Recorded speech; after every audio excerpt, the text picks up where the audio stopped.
ડરથી ડરવું ન જોઈએ એવું તમે હનુમાનજીના જીવનને કેન્દ્રમાં રાખીને સમાજને કહ્યું છે, કથામાં કહ્યું છે.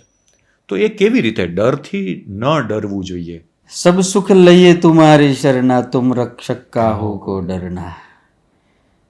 ઘણી વખત એવું બને છે કે જે પરિસ્થિતિને જે પ્રશ્નથી માણસ બીતો હોય છે ને એ આવતો જ નથી હોતો.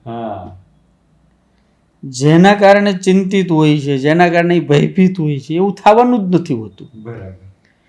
માણસની વધારે પડતી અપેક્ષાઓ અને સાહસ, સાહસ છે ને આપણી પહોંચ પ્રમાણે કરાય. હવે બધાને વડાપ્રધાન થવું હોય તો એ કાંઈ મેળ પડે. એટલે પરિસ્થિતિઓને જો કાબૂમાં રાખી શકીએ ને સમજદારી વધારી શકીએ ને હિંમત રાખી શકીએ ને એમ વિચારે કે જે થવાનું થવાનું જ છે, તો ડરથી માણસ બચી શકે.